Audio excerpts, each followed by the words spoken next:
Dear students, Assalamu alaikum. Let's start another topic from Tulip series English of class 9, and today's topic is Old Man at the Bridge, written by Ernest Miller Hemingway. Before the lesson, we will read about the author's life. Ernest Miller Hemingway was born in 1899 and was died in 1961. He was an American novelist and short story writer. Hemingway's writing and his personal life exerted a profound influence on American writers of his time. Many of his works are regarded as classics of American literature, and some have been made into motion pictures.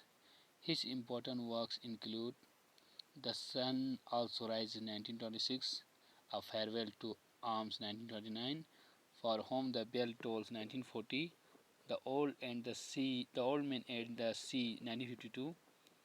In 1954, he was awarded the Nobel Prize for Literature. So dear students, Ernest Miller Hemingway जो वो 1899 में पैदा हुआ, 1961 में उसका इंतकाल हुआ है।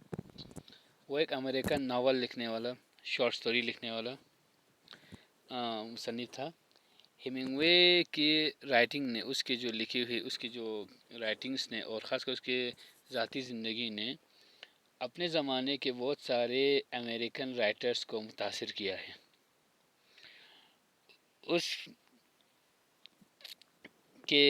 उसके राइटिंग्स को अमेरिकन क्लासिक्स अमेरिकन लिटरेचर यानी कि अमेरिका के जो उसकी किताबों में उसके जो ने लिखा है उनमें अमेरिका की जो कल्चर सकाफ़त को उसने उसमें अक्कासी की है। उसकी कुछ किताबों के ऊपर कुछ जो उसने लिखी है अदब, उन पर मोशन पिक्चर्स बनी है यानी कि डॉक्यूमेंट्रीज बनी है। वो किताबें जो मशहूर हो गई, हेमिंगवे की जो किताबें जो उसने लिखी जो बहुत ज़्यादा जो पॉपुलर हो गई, उनमें द सन ऑल्सो राइज 1926 में छपा, अ फेयरवेल टू आर्म्स 1929 में छपा, For Whom the Bell Toll 1940 में छपा, Old Man at the Sea 1952 में छपा। इसके बाद और इसके अलावा 1954 में उसको नोबेल प्राइज़ अवार्ड मिला लिटरेचर के लिए। नोबेल प्राइज़ अवार्ड मिला लिटरेचर के लिए, वो 1954 वाला अवार्ड जो है वो हेमिंगवे को मिला है।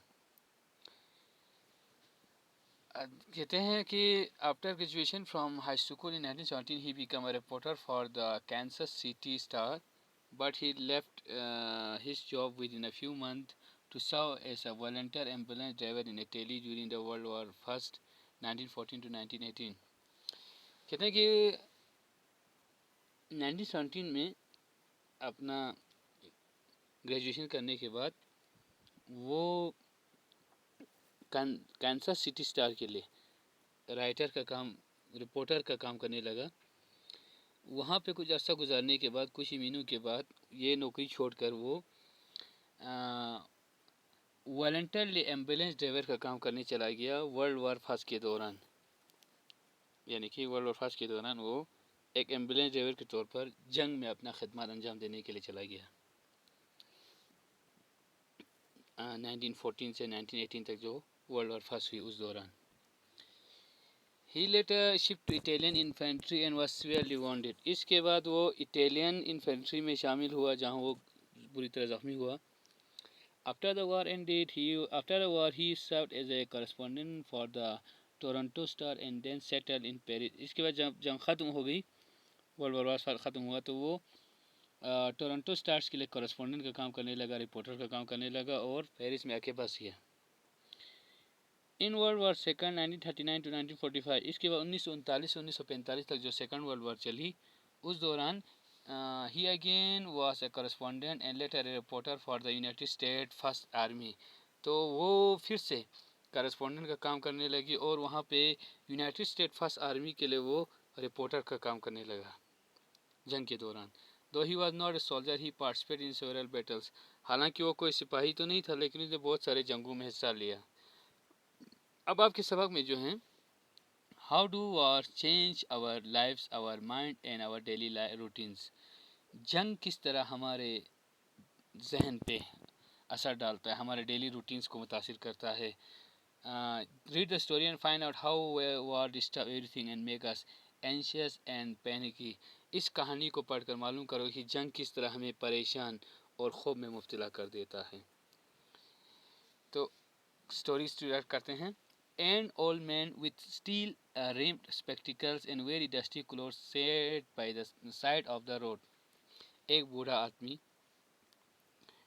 बूढ़ा सा आदमी स्टील रिम स्पेक्टिकल्स यानी कि जो स्टील के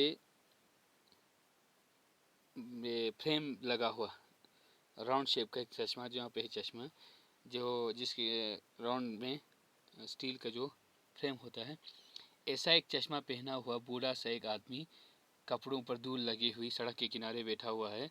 There was a pontoon bridge across the river and the car, trucks and men, women and children were crossing it.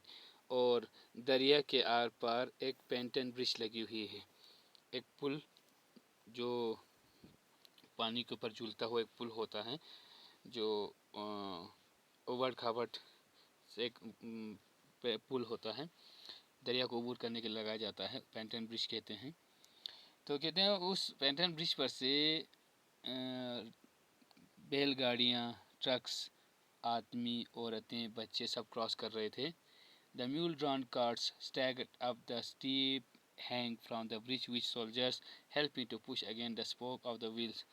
तो उस पुल पर आगे बढ़ते हुए उस ढलान पर, पुल जो उबड़ खाबड़ था उसके ढलान पे जो कुछ एक दो जगहों पर पिचकी हुई थी पुल, वहाँ पर एक म्यूल जो एक गाड़ी है जिसे खच्चर खींच रहे थे, खच्चर गाड़ी जो खच्चर खींचते थे, उसका पहिया फंसा हुआ था और कुछ सिपाही जो हैं पहिए के स्पोक्स को हाथों से घुमा कर पहिए को आगे धकेलने की, गाड़ी को आगे बढ़ाने की कोशिश कर रहे थे।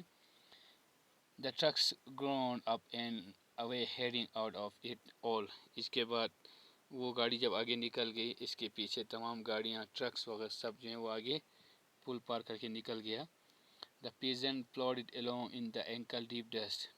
किसान मजदूर पाँव घिसते हुए उस पुल को पार कर रहे थे, उनके घुटने तक कीचड़ लगे हुए थे, यानी कि वो किसान मजदूर जो खेत पर काम करके मेहनत करने वाले लोग जो वहाँ से खेत पर काम करते करते अब जंग के हालात में वो यहाँ से गुज़र रहे थे, तो उनके टखने तक धूल कीचड़ लगी हुई थी।